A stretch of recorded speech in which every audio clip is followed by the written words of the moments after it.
Dans un monde où tout bouge vite, où les tendances ne cessent de changer, quelle culture nous voulons adopter en tant qu'Église Boom? On aimerait t'emmener avec nous dans une nouvelle série de prédications où on va voir comment on peut créer une atmosphère des royaumes, des valeurs du royaume de Dieu. Et pour ça, on va voir 4 points ensemble. Le premier, ce sera l'honneur. Le deuxième, ce sera la générosité financière. Le troisième, la famille. Et pour finir, l'excellence. Bienvenue dans notre nouvelle série de prédications. Aujourd'hui, j'aimerais parler au sujet de l'onction. Il faut imaginer ce contexte, Jésus qui passait son temps en Galilée. Et il y a l'histoire dans l'évangile de Luc où, à un moment ou l'autre, il arrive à Nazareth. Nazareth, maintenant, il faut imaginer, c'est un petit village, 200 à 400 habitants, on pense. Et ça veut dire, tout le monde connaissait tout le monde. Jésus n'était rien d'autre que le fils du charpentier. Et comme dans tout le village de 200 à 400 personnes, il n'y a pas 5, 6, 10 charpentiers, il y a le charpentier. Alors Jésus était le fils du charpentier, de Joseph, parce que personne n'avait compris que c'est le fils de Dieu, et de Marie, couple reconnu, accepté dans la société. Et dans ce contexte maintenant, Jésus arrive à la synagogue. Mais on peut lire un verset juste avant, en Luc 4, à partir du verset 14. C'est écrit « Jésus, revêtu de la puissance de l'Esprit, retourna en Galilée, alors direction de Nazareth. Et sa réputation gagna toute la région. Il enseignait dans les synagogues et tous lui rendaient gloire. » Qu'est-ce qui s'est passé? Pourquoi Jésus était revêtu de la puissance de l'Esprit? La Bible nous dit qu'il était sorti juste 40 jours de jeûne dans le désert de Judée et où il était tenté par le diable. Jésus était tenté sur 3 niveaux, on peut voir. Première tentation était de transformer les pierres qui étaient là en pain. C'est normal, après 40 jours, il a eu faim. Alors, une vraie tentation, pourquoi tu ne prends pas les pierres et tu transformes en pain? Autrement dit, une vraie tentation de s'occuper lui-même de sa propre provision. Comme il a tout pouvoir, il pouvait le faire.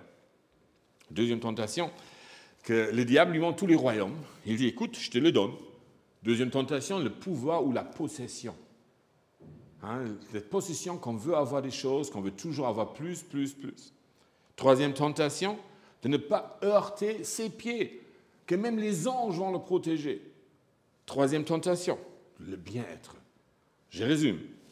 Tentation de provision, tentation de pouvoir et de la possession, et troisième, tentation de bien-être. Ce sont les tentations que nous rencontrons tous les jours. Mais Jésus résiste, il gagne ce combat en lui, et ensuite, revêtu de l'Esprit, de la puissance de l'Esprit, il se rend en Galilée, et on peut continuer notre texte. Jésus se rendit à Nazareth, où il avait été élevé, et conformément à son habitude, il entra dans la synagogue, où le jour du Shabbat, il se leva pour faire la lecture et on lui remet le livre du prophète Ésaïe. Ça veut dire Jésus était quelqu'un honorable. Dans une synagogue, pour donner la lecture à quelqu'un, il faut être une personne qui est bien reconnue. Reconnue pour son style de vie, reconnue dans la société, quelque part un honorable. Et là, il est écrit, il le déroula et trouva l'endroit où il était écrit, et là il cite le prophète Ésaïe, « L'Esprit du Seigneur est sur moi. » Parce qu'il m'a consacré par onction pour annoncer la bonne nouvelle aux pauvres. Il m'a envoyé pour guérir ceux qui ont le cœur brisé, pour proclamer aux prisonniers la délivrance et aux aveugles le recouvrement de la vue, pour renvoyer libres les opprimés, pour proclamer une année de grâce du Seigneur. Ensuite, il roula le livre, le remit au serviteur et s'assit. Tous ceux qui se trouvaient dans la synagogue avaient le regard fixé sur lui. Pourquoi? Parce que maintenant tout le monde attendait, une fois entendu la lecture, quelle est son interprétation? Qu'est-ce que Jésus va dire de sage comme réaction à ce que le prophète il a dit? Alors, il commence à leur dire, écoutez bien maintenant, aujourd'hui, cette parole de l'Écriture que vous venez d'entendre est accomplie. Oh, stop! Jésus, toi, tu es l'enfant du village. Jésus, stop, tu es le fils du charpentier. Arrête de te gonfler là. Tu viens de dire que ce que Ésaïe a dit il y a 7 siècles, tu me dis là maintenant, cette promesse pour le Messie, c'est toi? Alors, le scandale total, la panique totale, qu'est-ce qu'il ose dire? Mais ce qui est tellement important de comprendre, il faut comprendre l'onction. Jésus annonce, il a compris, je suis le Messie, j'ai compris l'onction que j'ai. Et si nous voulons comprendre l'onction que Dieu veut nous donner, il faut qu'on découvre et qu'on comprend le chemin que Jésus lui-même nous montre pour vivre et pour avoir et manifester cette onction de Dieu. L'onction, ça veut dire quoi exactement? On peut lire dans la parole, tout ça a commencé en Genèse 28, Jacob, le petit-fils d'Abraham, Jacob qui sera appelé plus tard Israël, il a une rencontre avec Dieu, il a une vision de Dieu. On peut lire en Genèse chapitre 28, le verset 16 à 18, Jacob se réveilla et se dit, « Oh, c'est certain, l'Éternel est dans cet endroit. Et moi, je ne le savais pas. » Il eut peur et dit que cet endroit est redoutable. C'est ici que se trouve la maison de Dieu. C'est ici que se trouve la porte du ciel. Jacob se leva du bon matin. Il prit la pierre dont il avait fait son oreiller, très confortable, en fit un monument et versa de l'huile sur son sommet. D'accord? Alors, on comprend bien, Jacob a une manifestation de Dieu, il se réveille le matin, il prend cette pierre qui était un oreiller et il le place, il met de l'huile dessus, et ça s'appelle l'onction. Ce qu'on peut lire en Genèse 31, verset 13, « Je suis le Dieu de Bethel, la maison de Dieu, Bethel, où tu as, Jacob, consacré par onction un monument où tu m'as fait un vœu. » Alors, ce terme onction est le terme hébreu machar. Machar veut dire être oint ou être consacré. Ça, c'est pourquoi dans la première traduction en Genèse 28, ça parle d'une consécration.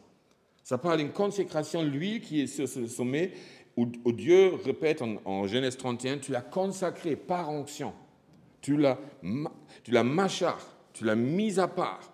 Hein? Ou on peut dire en Exode, on peut le lire en Exode 29, verset 7, tu prendras l'huile de l'onction, tu en verseras sur sa tête et tu le consacreras par onction.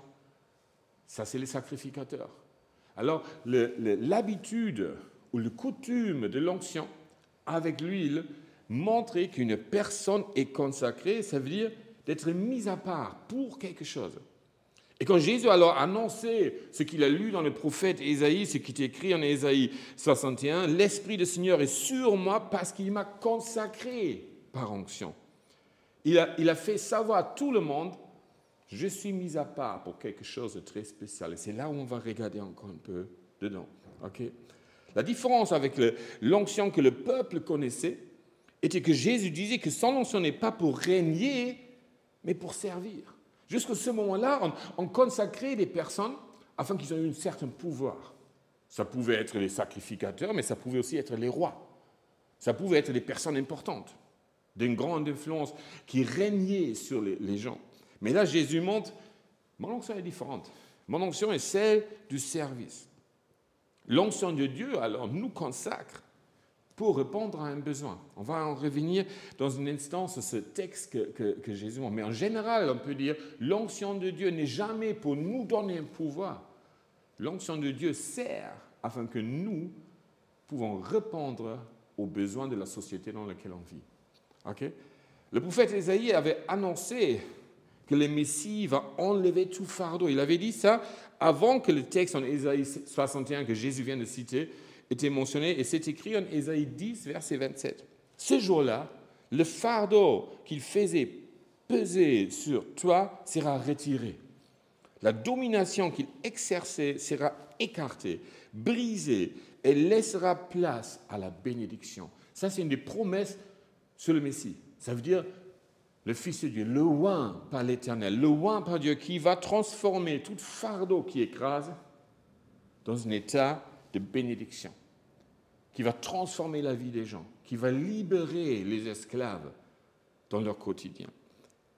Comment il va le faire? Mais par son onction, comme Jésus a dit, comme le prophète Ésaïe l'a annoncé, l'Esprit du Seigneur est sur moi.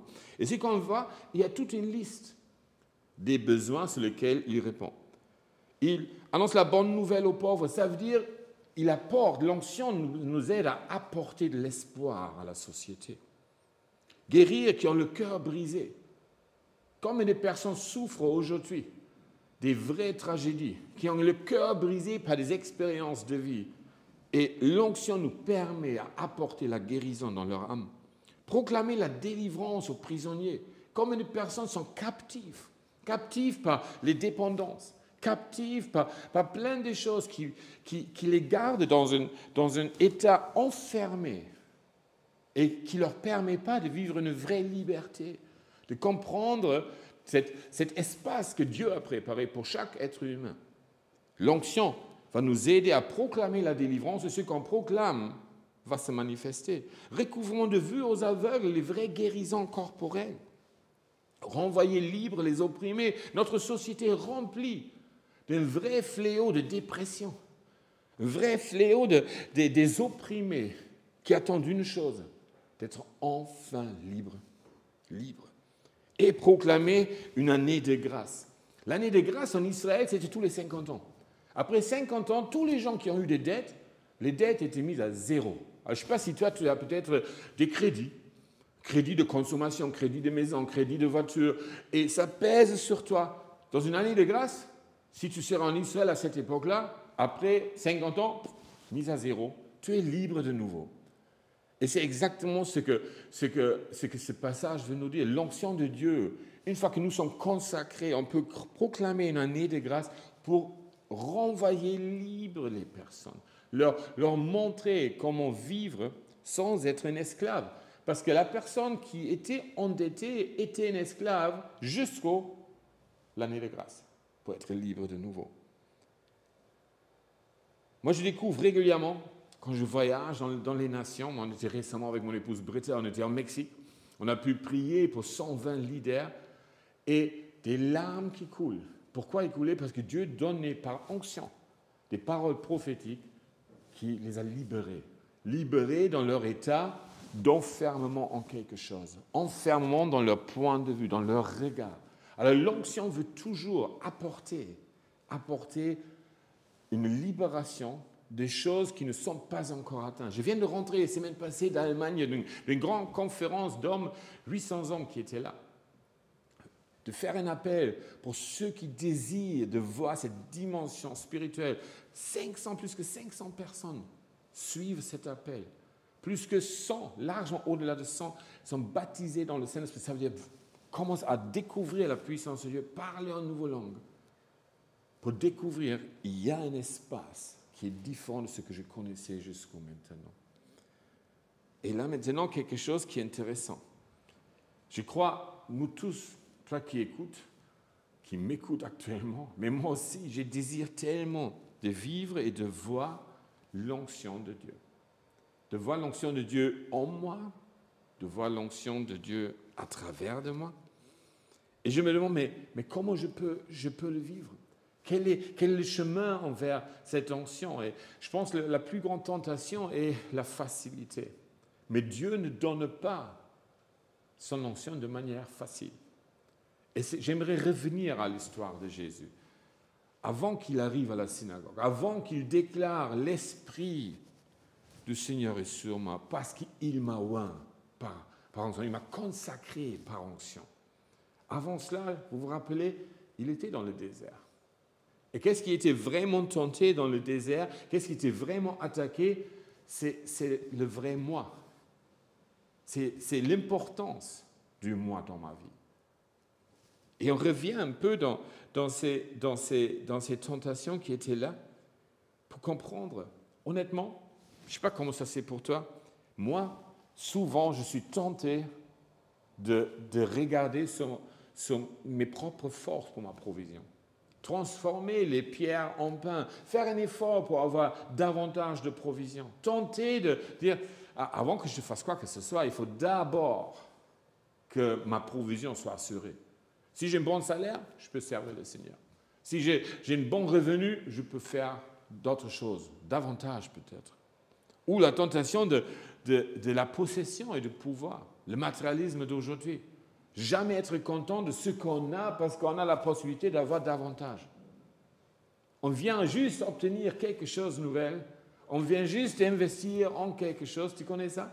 Et là, tu vois une pub qui t'arrive, tu dis « Ah, ça c'est pas mal non plus, un peu plus ». Avant, tu avais dit que je vais toujours être généreux. Avant que tu as pensé peut-être que je vais m'investir pour aider les pauvres ou simplement donner ma dîme à l'église. Et tout à coup, ça, je commence dès que j'ai cette nouvelle voiture. Une fois qu'on a fini cette nouvel investissement, la clé est comment résister à cette tentation. Ou, dans notre temps aujourd'hui, le bien-être. Qui ne pense pas que Dieu veut qu'on va bien? Je suis sûr que toi aussi tu le penses. Mais si Dieu veut absolument que je vais bien tout le temps, pourquoi il permet qu'il y ait tellement de persécutions dans nos jours? Je crois que dans l'histoire d'Église, on n'a jamais eu autant de martyrs. Est-ce qu'on se rend compte, on se rappelle qu'un grand nombre de nos frères et sœurs chrétiens sont persécutés. Ils jouent avec leur vie. Ils sont enfermés dans les containers en Afrique, en train de mourir de soif en plein soleil. Leurs églises sont brûlées en Inde. Ils sont peut-être lapidés en Mauritanie ou d'autres pays.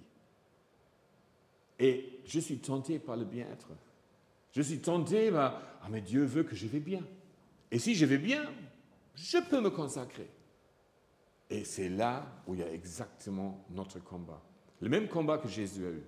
Exactement le même. Passant au désert, avoir tout le pouvoir pour transformer les pierres en pain, tout le pouvoir pour accepter les possessions et les royaumes, tout le pouvoir pour ne pas se heurter à une pierre. Mais je crois la réalité de notre vie, la vérité sur notre vie, et on va se heurter de temps en temps les pieds. C'est Dieu qui est notre bien-être. C'est Dieu qui nous aide à traverser la vie. C'est Dieu qui nous donne ce qu'il veut qu'on possède. Et c'est Dieu qui est notre provision. Et une fois qu'on a traversé ce chemin, une fois qu'on a compris que je suis prêt de résister à cette tentation, on est prêt d'entrer dans cette prochaine niveau. Maintenant, tu peux dire, mais ça c'est Jésus. Jésus était tenté et Jésus était loin. Mais comme il dit en Jean 20, verset 21, Jésus qui était juste ressuscité, il rencontre ses disciples pour la première fois. Il leur dit que la paix soit avec vous. Il a dit shalom, que la paix soit avec vous. Vous savez quelque chose, quand Jésus dit que la paix soit avec toi, la paix vient. Et après il dit, tout comme le Père m'a envoyé, moi aussi je vous envoie.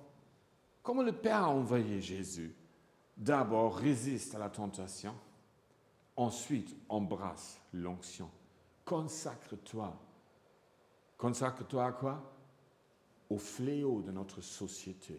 Consacre-toi à apporter la vie, la solution de Dieu dans ton entourage, dans ta ville, dans ton village, envers tes voisins, tes collègues, ta famille, afin qu'eux, ils trouvent la liberté, la restauration, la paix, le bien-être, pas parce que tu as changé leurs circonstances, non, parce que Dieu a changé le cœur à l'intérieur. Alors, avant de recevoir cette pleine onction, je veux résister à la tentation du moi, à la tentation du Björn qui crie « Je suis le plus important ». Et le Seigneur me dit régulièrement, et ça c'est le message aussi pour aujourd'hui, nous existons pour servir. Nous sommes un, consacrés par onction, pas pour régner, pas pour avoir l'honneur, pour nous humilier et pour servir, afin que d'autres trouvent une vie meilleure. C'est Jésus qui a résisté à la tentation et qui nous montre dans ce victoire contre les tentations, nous allons trouver d'être revêtus de la puissance de l'Esprit, comme il dit en Luc 4 et 14. Et ensuite, nous retournons dans la société dans laquelle on vient. Pour Jésus, c'était en Galilée. Et ce que j'aime tellement, ensuite, c'est Dieu lui-même qui a créé sa réputation, parce qu'il était créé, et sa réputation gagna toute la région. Maintenant, j'aimerais te demander et t'inviter à prendre un petit moment de réflexion. Quel est le moi en toi qui crie encore fort? Comme moi, j'ai commencé dans la préparation de cette prédication, quel est le moi qui crie encore fort? De temps en temps, ce sont mes idées, mes idées que moi j'ai, et je suis amoureux de mes idées. Mais Dieu me dit, mais mes idées, alors celles de Dieu, sont peut-être différentes que mes idées de bien. Je veux déposer mes idées, mes besoins. Est-ce que j'ai des besoins? Chacun de nous a des besoins. Et tes besoins sont légitimes. Mais parce que tes besoins sont légitimes ne veut pas dire qu'ils sont prioritaires. Seigneur, je veux chercher d'abord ton royaume et ta justice. Et dans ce contexte-là de la parole, il est écrit que lui s'occupe de tous nos besoins. C'est lui qui s'occupe de notre provision. C'est lui qui s'occupe de ce qu'on a besoin. Seigneur, je veux déposer mes pensées. Mais je veux même déposer mon appel. Parce que de temps en temps, je peux avoir un appel, même de la part de Dieu. Et j'oublie que d'abord, je devais servir les gens. Et j'ai appris dans toute ma vie de ministère, qui est bien au-delà de 30 ans maintenant, que si je m'investis à servir les gens, Dieu s'investit en moi à me servir. Si je m'investis à faire grandir les autres, Dieu s'investit en moi à me faire grandir. Et à travers du service, je gagne de réputation, je gagne en autorité.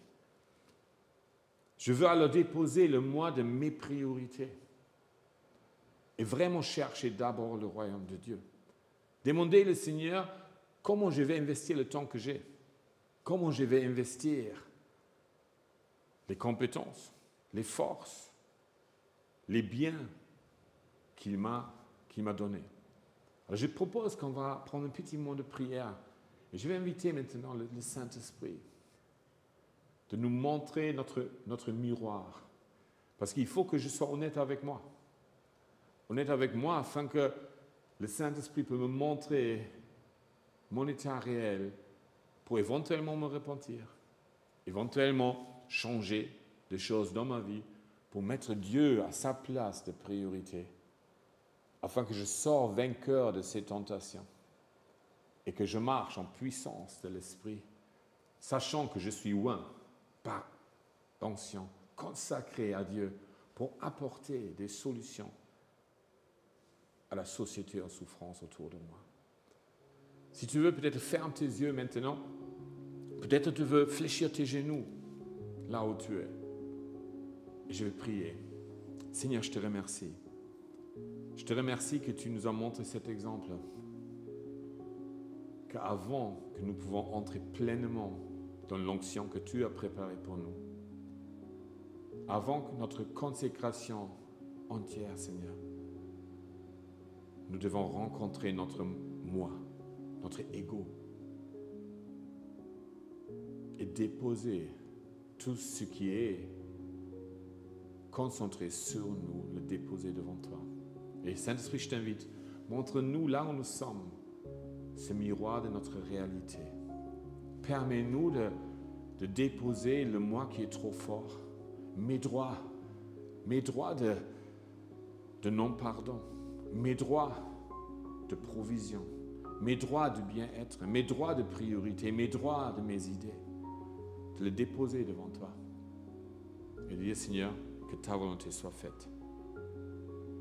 Et aide-moi, Saint-Esprit, de faire de toi ma priorité, de te chercher et ton royaume et ta justice d'abord,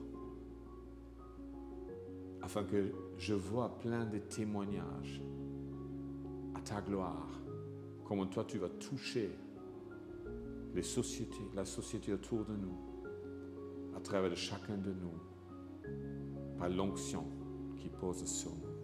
Je prie au nom de Jésus. Amen. Merci d'avoir écouté. Je vous demande vraiment de méditer cette parole encore et de prendre de temps en temps un moment avec Dieu, de demander, Seigneur, montre-moi le miroir afin que je vois ma réalité.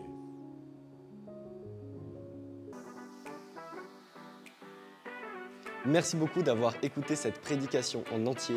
N'hésite pas à la partager à tes proches, à des gens auxquels tu as pensé durant la prédication. Et le petit like, le commentaire pour dire ce que tu en as pensé. Et à bientôt.